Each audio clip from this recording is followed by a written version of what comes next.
السلام علیکم ورحمۃ اللہ وبرکاتہ۔ الصلاۃ والسلام علی رسول الکریم، اما بعد، اعوذ باللہ من الشیطان الرجیم، بسم اللہ الرحمن الرحیم۔ ناظرین، آج کا ولاگ ایک انتہائی حساس، اہم اور عالمی سیاست کے قلب میں موجود موضوع پر ہے۔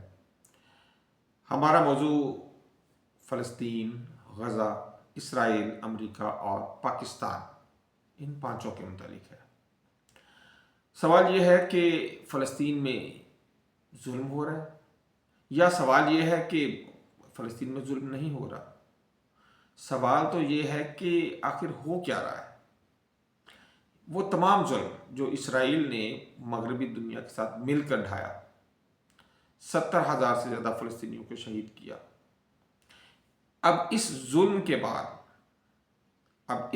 کے بعد عالمی طاقتیں چاہتی کیا ہے، اور یہ پاکستان کو کہاں کھڑا دیکھنا چاہ رہی ہیں؟ آئیے ہم حصہ اول میں یہ جاننے کی کوشش کرتے ہیں کہ فلسطین کے اس وقت کے حالات کیا ہیں۔ ناظرین، غزہ اس وقت آپ جانتے ہیں کہ ایک صرف جنگی علاقہ تو نہیں، بلکہ ایک کھلی انسانی جیل میں تبدیل ہو چکا ہے۔ ہزاروں فلسطینی شہید ہو چکے ہیں، اور ہزاروں کی تعداد میں اس وقت جو فلسطینی ہیں وہ زخمی حالت میں بے یار و مددگار پڑے ہیں۔ حالات کا جبر، موسم کی سختیاں اور اسرائیل کا ظلم، تمام مل کر اس وقت اس کو دوزخ بنائے ہوئے ہیں۔ لاکھوں بے گھر ہیں، اسپتال، اسکول، عبادت گاہیں، مسجدیں، خوراک، پانی، بجلی سب ناپید ہے۔ لیکن اصل مسئلہ صرف بمباری نہیں، اصل مسئلہ ہے جنگ کے بعد کا سوال۔ کہ ہم جو یہ کہہ رہے ہیں کہ جنگ ختم ہو گئی ہے، جنگ بندی ہو گئی ہے، تو اب آگے کرنا کیا ہے؟ غزہ کون چلائے گا؟ سیکورٹی کس کے ہاتھ میں ہوگی؟ حماس کا کیا ہوگا؟ ٹنلز کا کیا بنے گا؟ یہ وہ سوالات ہیں جہاں سے امریکہ کا پلان شروع ہوتا ہے۔ آئیے اب ہم حصہ دو میں چلتے ہیں۔ حصہ دو میں ہم کیا دیکھیں گے کہ پاکستان پر فلسطین میں فوج بھیجنے کا دباؤ کتنا ہے۔ اگر آپ مجھ سے اس کا مختصر جواب چاہیں تو اس کا جواب ہے جی ہاں، دباؤ تو ہے، اور شدید دباؤ ہے، لیکن کھلے لفظوں میں نہیں ہے۔ امریکہ براہ راست یہ نہیں کہہ رہا پاکستان فوج بھیجے، بلکہ وہ بات کو گھما کے اس طرح کر رہے ہیں۔ کبھی وہ کہتا ہے کہ انٹرنیشنل اسٹیبلائزیشن فورس کا حصہ بنے، کبھی کہتا ہے کہ پیس کیپنگ مشن کا حصہ بن جائے، کبھی کہتا ہے مسلم کنٹریز پارٹیسپیشن پوسٹ وار غزہ سیکورٹی اس کا حصہ بن جائے۔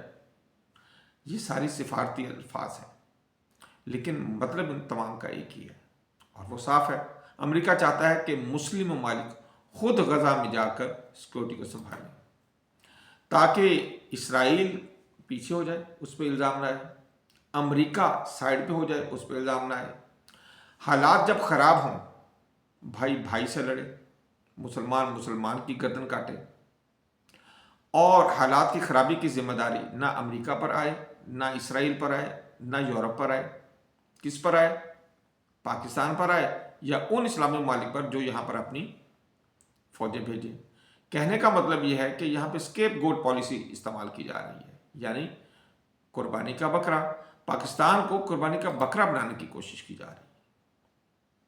چلے ہم دیکھتے ہیں کہ تیسرا حصہ، ہمارے آج کے ولاگ کا جو تیسرا حصہ، سوال یہ ہے کہ کیا پاکستان اپنی فوج بھیجنے پر راضی ہو گیا ہے؟ سوال تو بہت اہم ہے۔ اب تک کے تمام اشارے یہی کہتے ہیں کہ نہیں، ابھی تک پاکستان نے اس طرح کا کوئی مکمل فیصلہ نہیں کیا ہے۔ پاکستان کی پوزیشن تاریخی طور پر واضح رہی ہے۔ پاکستان ہمیشہ فلسطین کی حمایت کرتا رہا ہے، اور اسرائیل کو ہمیشہ سے غیر تسلیم شدہ ریاست سمجھتا ہے، قابض ریاست سمجھتا ہے، اور پاکستان کسی بھی فوجی مداخلت سے گریز پہ کی پالیسی پر کاربند ہے۔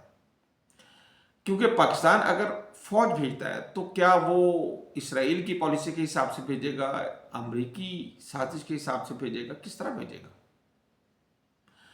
کیا وہ فلسطینی مزاحمت کے ساتھ کھڑا ہو جائے گا؟ فلسطینی مزاحمت کے سامنے کھڑا ہونا تو مناسب نہیں۔ کیا پاکستانی فوج کو فلسطینیوں کے خلاف کھڑا کرنے کی کوشش تو نہیں کی جا رہی کہیں؟ آپ خود بتائیں، کیا یہ جو میں نے سوالات آپ سے کیے ہیں یہ ریاستی خودکشی کے مترادف نہیں ہیں؟ پاکستان اس وقت حالات کے پولیس رات پر کھڑا ہے اور انہی سوالوں کا جواب تلاش کرنے کی کوشش کر رہا ہے۔ آئیے اب ہم چلتے ہیں حصہ چہارم کی طرف۔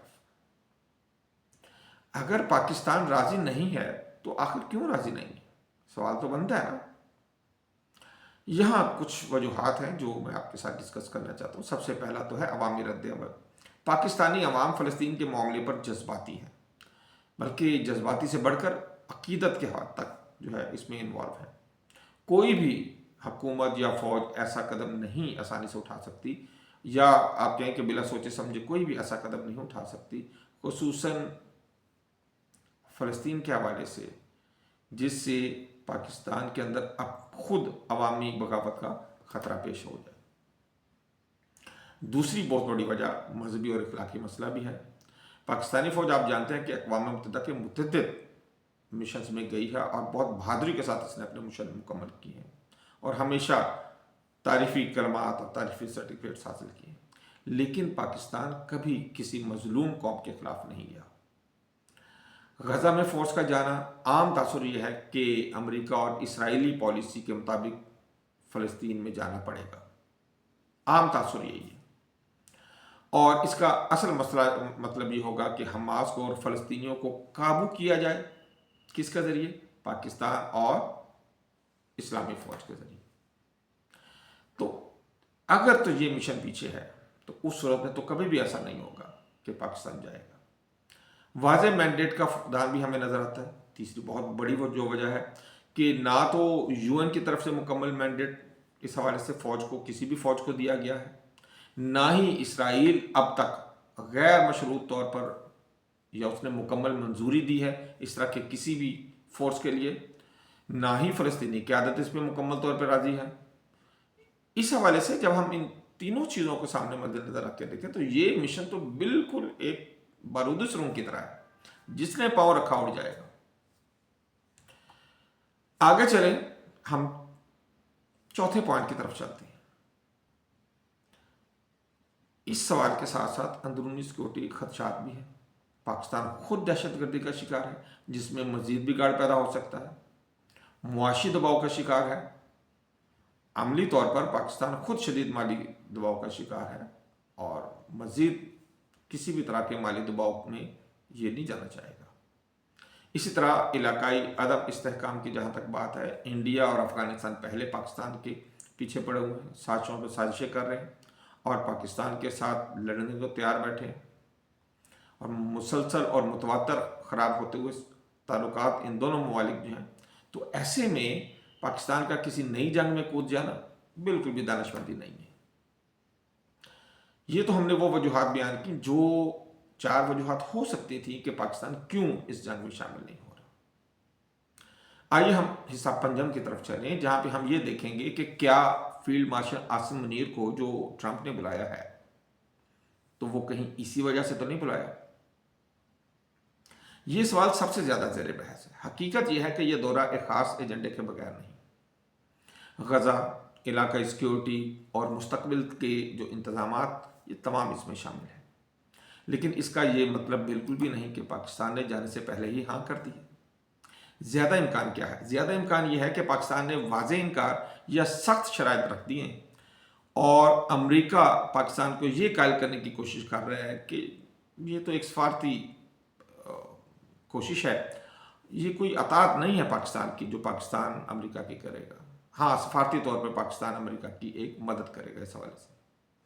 امریکہ بظاہر تو سفارتی الفاظ میں اسے سفارتی کوشش قرار دے رہا ہے، لیکن اصل میں امریکہ اسے مالی، معاشی، سفارتی اور فوجی لحاظ سے دھمکی کی طرح بنا کر بھی پیش کر رہا ہے، اور پاکستان کو ہر قیمت پر اس مسئلے میں شامل کرنا چاہتا ہے۔